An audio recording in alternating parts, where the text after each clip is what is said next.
Alhamdulillah, segala puji bagi Allah subhanahu wa ta'ala. Nahmaduhu wa nasta'inuhu wa nastaghfiruh. Hanya kepadanya kita selalu memuji, meminta pertolongan serta bertaubat dari dosa-dosa kita. Wa na'udzu billahi min syururi anfusina. Dan hanya kepada Allah pula kita meminta agar dijauhkan dari keburukan-keburukan diri kita. Wa min sayyiati a'malina, dan dari segala dosa yang pernah kita lakukan. May yahdihillahu fala mudhillalah. Barang siapa yang telah Allah berikan petunjuk maka tidak akan pernah sesat selamanya. Wa may yudlilhu fala hadiyalah. Dan barang siapa yang telah Allah sesatkan maka tidak akan mendapatkan petunjuk selamanya. Asyhadu an la ilaha illallah wahdahu la syarikalah wa asyhadu anna Muhammadan abduhu wa rasuluh. Saya bersaksi tiada Tuhan yang berhak disembah kecuali Allah, dan Muhammad benar-benar hamba juga utusannya. Qala Allah Ta'ala, Allah mengingatkan dalam kitabnya, Ya ayyuhalladzina amanu taqullaha haqqa tuqatihi wa la tamutunna illa wa antum muslimun. Hai sekalian orang-orang yang beriman, bertakwalah, hanya patuh dan tunduklah kepada satu-satunya pencipta segala sesuatunya, yaitu Allah, baik yang di langit, di bumi, yang di kedalaman lautan.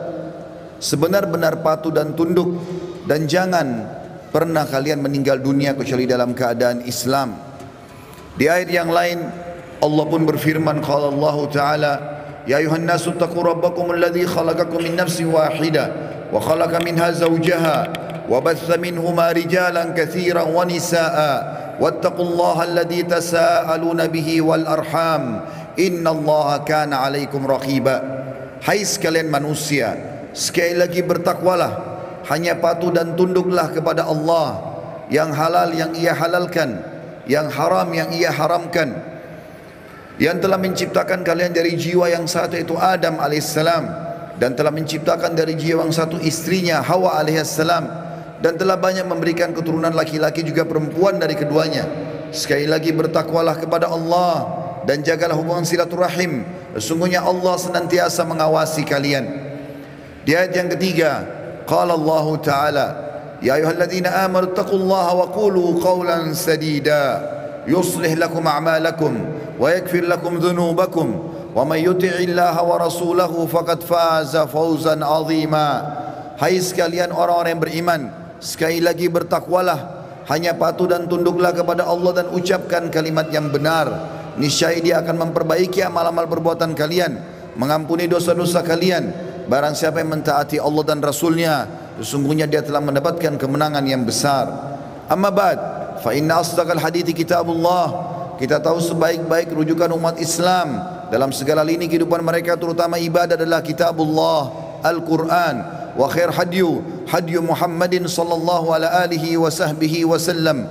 Dan sebaik-baik petunjuk setelah Al-Quran adalah petunjuk baginda Nabi besar Muhammad sallallahu alaihi wa sahbihi wasallam. Wa syarrul umuri muhdatsatuha, dan seburuk-buruk perbuatan dalam ibadah tidak punya rujukan dari keduanya. Fa inna kulla muhdatsin bid'ah, karena perbuatan ibadah tidak punya rujukan dari wahyu dikenal dengan perbuatan baru dalam agama. Wa bid'atun dhalalah, perbuatan baru akan membawa pelakunya pada kekeliruan, dan final akan membawa pelakunya ke dalam api neraka. Saudaraku seiman rahimani wa rahimakumullah, apa yang saya bacakan tadi dikenal dengan khutbah hajah. Baginda Nabi besar Muhammad sallallahu alaihi wasallam tidak pernah menemukan momen-momen penting, di antaranya khutbah Jumat, dua khutbah hari raya Idul Fitri dan Idul Adha, juga pada saat akan mengirim pasukan, atau dalam momen-momen yang lainnya pun, kecuali beliau selalu mengingatkan umat Islam agar memahami tiga ayat pentingnya patuh dan tunduk kepada Allah yang sudah saya bacakan tadi, dan juga bagaimana mereka dalam ibadah kembali kepada wahyu Al-Quran dan Sunnah. Kesempatan ini teman-teman sekalian, saya akan menyampaikan sebuah judul, wahai muslim, kematian sedang mengejarmu. Ada satu fenomena teman-teman sekalian yang kita semua bisa lihat di depan mata kita, yaitu masalah kematian.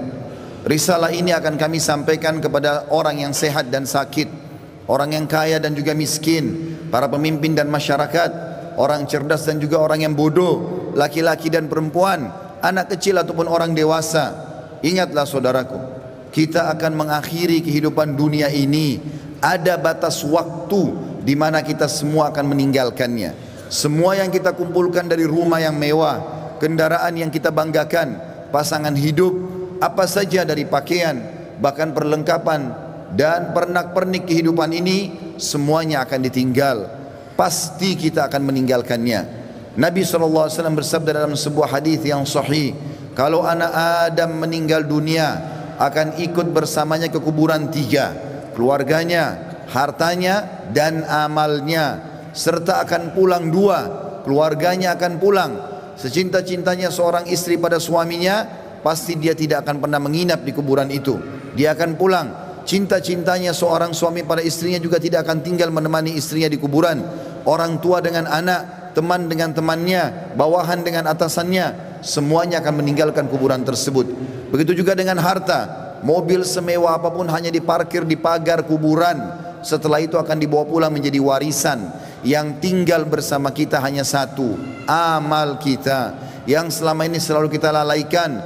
Mikrofon masjid dengan keras, panggilan dari Allah, hayya 'alas shalah, hayya 'alal falah, ayo salat, ayo menuju kepada kemenangan, kita lalaikan. Orang miskin yang mengetuk-ngetuk kaca mobil, di sebelah rumah orang miskin tidak makan, mengulurkan tangannya, lalu syaitan membisikkan kuping kita mengatakan, orang itu masih muda, masih kuat. Lalu kita mengiyakan syaitan sehingga kita tidak mengeluarkan sedekah tersebut. Al-Quran hanya menjadi hiasan, berbangga-bangga dengan kertasnya, dengan sampulnya yang bagus, penerbitnya yang dikenal, atau yang bestseller yang dijual di pasar-pasar. Bukan lagi berfungsi sebagai ayat-ayat Allah, peringatan yang harus dibaca dan jadi prinsip hidup, hanya menjadi sebuah kenangan saja. Begitu juga dengan orang tua yang dilupakan, hanya kena jabatan yang sudah naik, harta yang sudah mulai melimpah, memiliki pasangan yang cantik, anak-anak yang banyak, sehingga orang tua di kampung halaman dilupakan. Telepon pun hanya setahun sekali. Tidak ada lagi kejar pahala dan surga dari kedua orang tua. Padahal seorang salafus saleh pernah menemukan salah satu orang tuanya meninggal, lalu dia menangis terisak-isak. Kemudian murid-muridnya menanyakan, kenapa anda menangis? Kata dia, sungguh satu pintu surga sudah tertutup untukku, maka tertinggal satu lagi. Dan sekian banyak fenomena dalam kehidupan kita yang kita lalaikan, saudaraku seiman. Dengarkan dan renungi baik-baik bagaimana Allah mengingatkan dalam kitabnya tentang masalah hari pulang ini. Yang pertama disebutkan di dalam Al-Quran surah Al-Baqarah ayat 281. Allah berfirman, dan kekal ditilawakan oleh orang-orang beriman sampai hari kiamat. A'udzu billahi minasyaitonir rajim. Wattaqu yawman turja'una fihi ila Allah, thumma tuwaffa kullu nafsin ma kasabat wa hum la yudhlamun. Takutlah kalian, persiapkanlah diri kalian, fikirkanlah baik-baik, masuk semua dalam makna wattaqu. Hati-hatilah kalian dengan hari di mana kalian akan dikembalikan kepada Allah. Kemudian setiap jiwa akan diberikan balasan dan laporan dari amal-amalnya, baik ataupun buruk, dan mereka tidak akan dizalimi sedikit pun. Kalau hari ini teman-teman kita melihat seseorang kerabat kita, teman sejawat kita, partner bisnis kita dibungkus dengan kain kafan dan meninggal, dan kita mengantar ke kuburan sebagaimana mungkin itu sudah pernah kita lakukan, maka satu waktu nanti kita yang akan diantar. Teman-teman sekalian masih malas sholat, sholatlah teman-teman sebelum anda disolati oleh orang-orang. Banyak orang meninggalkan saf pertama masjid, padahal itu keutamanya sangat besar, tapi dia menunggu dia akan disolati di saf pertama pada saat meninggal dunia. Ini kerugian, penyesalan akan datang terakhir, saudaraku seiman. Dalam ayat lain Allah berfirman dalam surah Al-Baqarah ayat 48, A'udzu billahi minasyaitonir rajim. Wattaqu yawman la tajzi nafsun an nafsin syai'a wa la yaqbalu minha syafa'atun wa la yu'khadhu minha 'adlun wa la hum yunsarun. Hati-hatilah kalian, perhatikan baik-baik, renungi baik-baik, kata Allah, hari di mana tidak ada lagi jiwa bisa membantu jiwa yang lain, dan tidak akan diterima lagi rekomendasi-rekomendasi, pertolongan-pertolongan, dan juga tidak akan pernah ada yang bisa memenangkan. Di dalam ayat yang lain juga Allah mengingatkan surah Luqman, surah nomor 31 dalam Al-Quran ayat 33. A'udzu billahi minasyaitonir rajim. Ya ayyuhan nas, ya ayyuhan nas ittaqu rabbakum wakhshaw yawman la yajzi walidun an waladihi wala mauludun huwa jazin an walidihi syai'a inna wa'dallahi haqq fala taghurrannakumul hayatud dunya wala yaghurrannakum billahil garur. Artinya, hai sekalian manusia, wahai manusia, Allah panggil, dan saya ingatkan lagi di atas mimbar ini, Allah memanggil semua kita tanpa mengenal sukunya, bangsanya, jabatannya, status sosialnya, ataupun laki-laki dan perempuan, muda ataupun tua. Allah mengatakan, wahai manusia, takutlah kalian kepada Tuhan kalian dan khawatirlah terhadap hari di mana tidak akan ada lagi pertolongan, tidak ada orang tua bisa menolong anaknya, dan tidak lagi anak-anak bisa menolong orang tuanya. Sesungguhnya janji Allah pasti benar. Jangan kehidupan dunia melalaikan kalian, dan jangan sampai kalian terlalaikan. Allah subhanahu wa ta'ala mengingatkan di ayat yang lain, surah Al-Muzammil, surah nomor 39 ayat 17 sampai 19. Allah berfirman, a'udzubillahi minasyaitonir rajim. Fa kaifa tattaquna in kafartum yawman yaj'alul wildanu shiba. Bagaimana kalian bisa memungkiri hari di mana anak kecil pun bisa menjadi tua tiba-tiba? As-sama'u munfatirum bih, pada hari kiamat nanti maka langit-langit pun akan pecah. Kana wa'duhu maf'ula, dan itu janji Allah pasti akan terjadi. Inna hadhihi tadhkirah, ini adalah peringatan yang sangat bermanfaat. Faman syaa'a attakhadha ila rabbih sabila, siapa yang berakal maka dia segera mengambil jalan menuju ke Tuhannya. Saudaraku seiman, ada seorang soleh dulu kaya raya di zaman tabi'in di Irak. Dia lagi duduk di kebun kurmanya. Orang ini kebetulan sering ibadah, rajin sekali ibadah. Satu waktu dia pernah lalai beribadah. Ada beberapa waktu dari amal-amal sunnah yang dia tinggalkan, bukan amal wajib. Lalu kemudian di kebun kurmanya dia duduk, dan seringkali dalam beberapa hari di mana dia lalai itu, dia mengurus pegawainya memetik kurma-kurma yang masih segar, ditaruh di depannya, lalu dia menyuruh semuanya bubar untuk dia nikmati sendiri kurma itu. Pada saat, dan kebunnya ini ditutup dengan pagar yang sangat tinggi, tidak ada yang bisa masuk, penjaga kalian yang sangat ketat. Maka pada saat dia lagi duduk menikmati kurma tersebut, tiba-tiba di depannya semak belukar ya, bergerak seakan-akan ada orang. Maka dia sambil marah mengatakan, siapa kamu? Begitu beraninya kamu masuk ke dalam kebunku tanpa izin. Maka tiba-tiba keluar dari semak belukar tersebut orang yang dia tidak kenal. Lalu orang itu mengatakan, sesungguhnya aku adalah sosok yang tidak butuh izin untuk datang ke tempat siapapun. Aku sosok yang selalu ditakuti oleh seluruh raja-raja dan orang-orang yang membongkok atau menyombongkan diri. Aku sosok yang selalu kalau datang tidak pernah terlambat dalam menyelesaikan urusanku. Maka tiba-tiba orang soleh dan kaya ini menundukkan matanya yang tadinya melotot karena merasa marah, tiba-tiba dia ketakutan. Lalu dia mengucapkan kalimat, apakah Allah masih memberikan aku kesempatan untuk kembali? Maka dia pun, orang itu pun mengatakan, masih ada beberapa waktu untukmu, maka bertaubatlah. Tiba-tiba orang itu menangis, kemudian dia angkat kepalanya, orang yang tadi menyampaikan berita itu sudah hilang. Teman-teman sekalian, kita tidak butuh menunggu kita sakit masuk ke ruangan ICU baru mati. Kita juga tidak butuh teman-teman sekalian untuk menjadi tua dan ubanan semua rambut kita baru kita meninggal dunia. Kita tidak butuh tiba-tiba teman-teman stroke ataupun tubuh kita melemah atau kulit kita keriput baru kita meninggal dunia. Berapa banyak anak kecil yang masih muda pada saat ajalnya datang semuanya meninggal dunia. Mati fenomena yang tidak bisa kita menghindar darinya. Perhatikan baik-baik, Allah berfirman di dalam surah Al-Imran, surah nomor 3 ayat 185. A'udzubillahi minasyaitonir rajim. Kullu nafsin dha'iqatul maut wa innama tuwaffawna ujurakum yawmal qiyamah wa man zuhziha 'anil nari wa udkhilal jannata faqad faz wa mal hayatud dunya illa mata'ul gurur. Semua yang bernyawa pasti merasakan kematian, dan mati adalah terlepasnya ruh dari jasad seseorang dan pindahnya dia ke alam abadi akhirat sana. Dan setiap jiwa akan diberikan balasan pada hari kiamat sesuai dengan amalnya. Maka siapa yang bisa diselamatkan pada hari kiamat dari api neraka, kemudian masuk ke dalam surga, sungguh dia telah beruntung. Ketahuilah, kehidupan dunia hanyalah kehidupan yang menipu belaka. Di dalam ayat lain, Allah mengingatkan juga dalam surah Al-Anbiya, wahai para olahragawan yang merasa badannya berotot, kuat, segar, atau orang-orang yang menjaga kesehatannya dengan vitamin yang mahal, tidak akan bermanfaat pada saat ajal datang. Wahai orang-orang yang merasa hartanya banyak, orang yang selalu memerintahkan banyak pegawainya. Sadarlah teman-teman sekalian, bahwasanya itu hanya sebentar. Semua ada pertanggungjawabannya. Allah mengingatkan dalam surah Al-Anbiya, surah nomor 21 ayat 35. A'udzu billahi minasyaitonir rajim.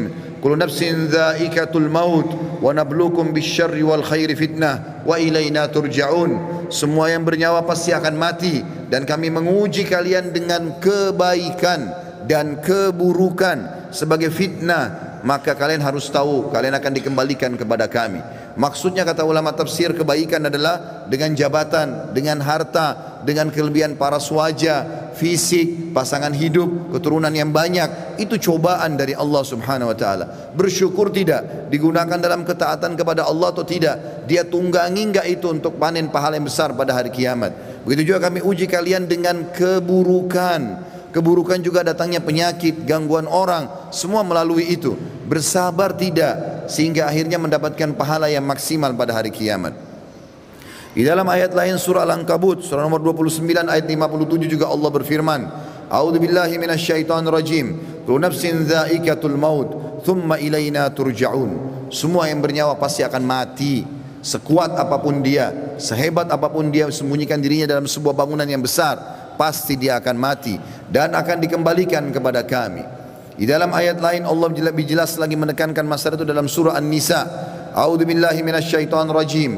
Aynama takunu yudrikkumul maut walau kuntum fi burujim musyayyadah. Dimanapun kalian sembunyi, pasti mati akan datang kepada kalian, walaupun kalian sembunyi di dalam bangunan yang sangat kokoh. Dan terakhir ayatnya adalah Allah SWT mengingatkan dalam surah Jum'ah, ayat yang sudah sangat masyhur, surah nomor 62 ayat 8. A'udzu billahi minasyaitonir rajim. Qul innal mauta alladzi tafirruna minhu fa innahu mulaqikum. Tsumma turadduna ila alimil ghaibi wasyahadati fayunabbi'ukum bima kuntum ta'malun. Katakan hai Muhammad, sampaikan kepada semua manusia, terutama umatmu, mati yang selama ini kalian tidak mau kenang, tidak mau ingat, tidak mau punya persiapan, pasti akan mendatangi kalian. Kemudian kalian akan dikembalikan kepada zat yang maha mengetahui yang gaib dan juga yang nyata, dan akan memberitahukan kepada kalian apa yang telah kalian amalkan. Saudaraku seiman, ingat, ruangan ICU di rumah sakit hanya 2 atau 3, dan orang yang sedang berobat di rumah sakit lebih sedikit jumlahnya daripada orang yang berjalan di sebelah rumah sakit. Di pinggir jalan lebih banyak, artinya lebih banyak orang meninggal yang tidak sakit. Hati-hati. Berapa banyak orang yang muda, masih anak-anak sudah dipikul di geranda jenazah. Sadarlah teman-teman sekalian, mati ini kalau selalu dikenang, dia akan jadi pengontrol dalam kehidupan. Maka kita hanya selalu tahu yang kita nikmati yang halal, yang kita kerjakan yang diperintahkan oleh Sang Pencipta Allah, dan semua yang haram, bahkan yang makruh pun akan ditinggalkan. Mati adalah pengawas yang sangat baik. Makanya kata Nabi SAW dalam sebuah hadis, kafa bil mauti dzakira, cukuplah mati itu akan menjadi peringatan bagi orang-orang. Demikian juga kata Nabi SAW dalam hadis, mengingatkan kepada kita, melengkapkan ayat-ayat tadi yang saya bacakan. Di dalam sebuah hadis yang sahih kata Nabi SAW, akthiru dzikra hadimal ladzat, ingatlah selalu dan perbanyak mengingat sesuatu yang menghancurkan semua kenikmatan, yakni al-maut, atau itu adalah kematian. Fa innahu lam yadhkuruhu ahadun fi diqi minal aishi illa wassa'ahu alaih. Tidak ada orang yang mengingat mati pada saat dia sedang sempit kehidupannya, lagi ada masalah besar yang dia hadapi, kecuali akan melapangkan hidupnya. Oh, ternyata saya akan mati. Maka penyakitnya jadi ringan, utang-utang yang berat pun jadi ringan, dan dia berusaha untuk menyelesaikan sebelum mati menyambutnya. Wala dzakarahu fi sa'atin illa dayyakahu alaihi. Dan siapapun yang mengingat pada saat dia lagi lapang, maka dia pun akan berhati-hati menyempitkan semua celah-celah di mana dia bisa melakukan perbuatan yang haram. Dalam sebuah hadis yang lain kata Nabi SAW, kata Abdullah bin Mas'ud, pernah sekali bersabda, malulah kalian kepada Allah dengan sebenar-benar malunya. Kata Abdullah bin Mas'ud, kami malu kepada Allah ya Rasulullah. Kata Nabi SAW, bukan itu yang aku maksudkan, tetapi siapapun yang berusaha benar-benar menjaga kepalanya dan apa yang ada di isinya, dan juga perutnya dan apa yang akan dia masukkan, beserta juga menjaga lisannya dan meninggalkan perhiasan dunia ini yang haram, yang tidak Allah halalkan, dia berusaha mencari yang haram, maka dia telah malu kepada Allah dengan sebenar-benarnya. Dan Nabi SAW teman-teman sekalian pernah mengantar jenazah atau melihat ada jenazah diantar oleh para sahabat. Kemudian Nabi SAW menanyakan apa yang mereka kerjakan, lagi ngerumun. Kata para sahabat, menggali kuburan ya Rasulullah, akan masukin jenazah. Maka kata para sahabat, tiba-tiba kami lihat Nabi SAW bersegera ke sana. Kemudian duduk di depan liang lahat tersebut lalu meletakkan lutut beliau ke tanah. Lalu saya pun datang, kata Al-Bara' ibn Azib radhiyallahu anhu perawi hadis ini, saya pun datang lalu menanyakan kenapa ya Rasulullah. Maka saya melihat Nabi SAW tidak menjawab dan meneteskan air mata sampai tanah itu basah. Lalu beliau mengatakan, wahai saudara-saudaraku, untuk ini kalian harus punya persiapan. Hasan Basri rahimahullah, seorang ulama tabi'in, pernah mengantar jenazah. Lalu dia berzikir. Sambil berzikir ada seorang anak muda di sebelahnya bertanya kepadanya, lagi ngantar jenazah, wahai imam, kalau imam itu kita kiai sekarang, wahai imam, kenapa anda berzikir? Sampaikan kepada saya, bukankah kita lagi ngantar jenazah? Kata beliau, wahai anak muda, berzikir ya, atau diamlah, karena sungguhnya yang sedang kita antar sudah tidak bisa berzikir lagi. Juga Uwais Al-Qarni pernah berkata, wahai penduduk Kufa, salah satu tabi'in yang masyhur, yang kata Nabi SAW, afdal tabi'in adalah Uwais Al-Qarni, seorang yang sangat saleh dan berbakti pada ibunya. Dia mengatakan, wahai penduduk Kufa, kota yang dia meninggal di sana, sesungguhnya kalau kamu sedang tidur, kamu sedang berbantalkan kematian. Oleh karena itu, kalau kamu masih sempat bangun, maka ketahuilah kau satu waktu tidak akan bangun lagi. Begitu juga dengan Al-Lubaydi. Al-Lubaydi ini seorang tabi'in yang meriwayatkan tentang Abu Ishaq rahimahumullah. Dia mengatakan, aku selalu melihat Abu Ishaq mengeluarkan dari kantongnya sekertas-kertas, selalu membaca, setiap habis sholat dibaca sama dia.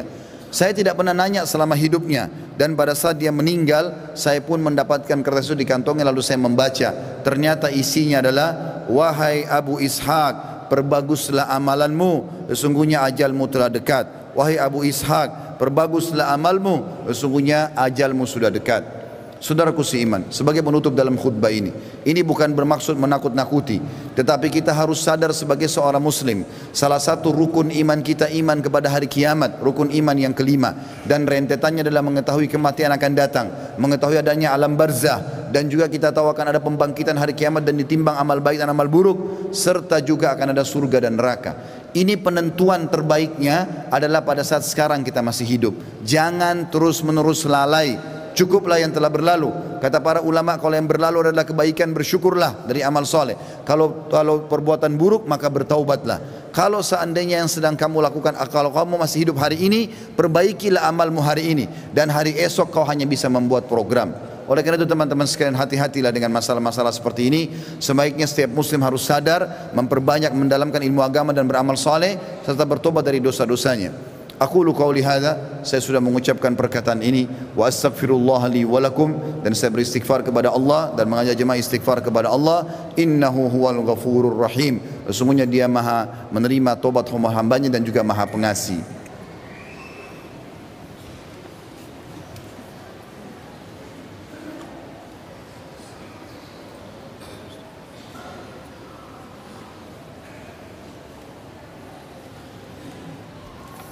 Alhamdulillah wassalatu wassalamu ala rasulillah. Segala puji bagi Allah subhanahu wa ta'ala, juga salawat dan taslim kepada Nabi besar Muhammad sallallahu alaihi wasallam. Sebelum berdoa teman-teman sekalian, Uthman bin Affan radhiyallahu anhu di masa akhir hidup beliau, Uthman bin Affan tidak ada seorang muslim pun mungkin yang tidak mengenalnya, anak mantu Nabi sallallahu alaihi wasallam dan dijamin baginya surga. Pernah membaca ayat tentang kuburan, hatta zurtumul maqabir. Kemudian beliau menangis, meneteskan air mata sampai pipinya semua basah, jenggotnya basah, dan Qur'annya pun yang dia pakai baca basah. Sampai karena tidak tahan lagi dia pingsan. Istrinya datang membangunkan, tidak bisa bangun. Lalu istrinya memanggil beberapa sahabat yang masih hidup waktu itu, kemudian mengatakan, coba lihat Uthman. Mereka pun datang membangunkan, tidak bangun, sampai dipercikan air berulang kali, barulah Uthman bangun. Lalu ditanya oleh beberapa sahabat, wahai Uthman, kenapa anda sampai pingsan baca Al-Quran? Kata dia, saya membaca ayat tentang kuburan, maka saya pun ketakutan. Maka kata orang-orang di sekitarnya, apakah kamu takut sementara kamu ini siapa? Anak mantu Nabi SAW, dapat jaminan surga, dan sudah banyak sekali hadis-hadis yang merupakan keutamaan kamu. Maka Uthman mengatakan, betul yang kalian ucapkan, Nabi SAW menjamin bagiku surga, tapi Nabi SAW tidak menjamin bagiku kuburan. Mungkin aku disiksa dulu, kemudian baru aku menuju ke sana.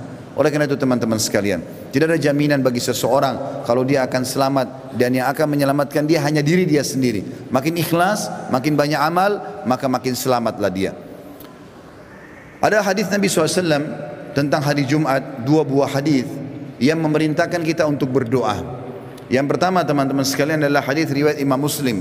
Kata Nabi SAW, hari Jumat ada waktu pasti diterima doa. Dan itu kata Nabi SAW, kejarlah pada saat imam atau khatib sedang duduk di khutbah kedua sampai diiqamahkan solat. Makanya semua khatib-khatib di mimbar kaum muslimin pasti berdoa di khutbah kedua, karena tahu itu waktu mustajab. Dalam hadis yang lain riwayat An-Nasa'i, kata Nabi SAW, Jumat 12 waktu, dari subuh sampai maghrib. Tidak ada seorang muslim yang berdoa di 12 waktu itu kecuali diijabah oleh Allah, dan perbanyak doa selepas asar sampai terbenam matahari. Maka jangan sia-siakan dua waktu ini. Sekarang kita hadirkan hati dan fikiran kita untuk berdoa kepada Allah Subhanahu wa taala, semoga Allah kabulkan.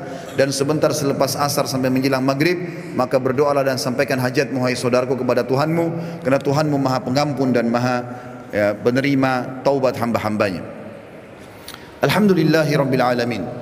Kami memuji-Mu ya Allah sebagaimana layak Kau dipuji sebagai pencipta. Kami tahu dan yakin Engkau sedang melihat kami kerana Engkau Maha melihat, mendengar kami kerana Engkau Maha mendengar, dan mengetahui semua niat dan gerak-gerik kami kerana Engkau Maha mengetahui. Kami tidak berkumpul di rumah-Mu ini ya Allah kecuali untuk menjalankan salah satu perintah-Mu. Maka terimalah amal ini dengan pahala yang sempurna. Ya Allah, terimalah seluruh amal-amal kami yang telah kami lakukan dari awal kami balik, semuanya dengan pahala yang sempurna. Begitu pula yang sedang kami kerjakan, begitu juga yang akan kami kerjakan sampai menjelang ajal datang nanti. Begitu juga dengan amal kedua orang tua kami dan seluruh kerabat kami. Ya Allah, ampunilah kami, kedua orang tua kami, seluruh kerabat kami, muslimin dan muslimat, mukminin dan mukminat, yang hidup dan juga yang sudah meninggal. Ya Allah, kami mohon kepadamu agar Engkau menjadikan negeri kami Indonesia negara yang aman, tentram, damai. Seluruh umat Islam di bawah naungan ukhuwah Islamiyah, diangkat perselisihan di antara mereka, dan dalam ibadah mereka kembali kepada wahyu Al-Quran dan Sunnah. Dan karuniakan kami ya Allah pemimpin muslim yang adil, yang kembali kepada Al-Quran dan Sunnah, meninggikan agamamu ya Allah, dan menyebarkan keadilan serta kemakmuran di tengah-tengah masyarakat.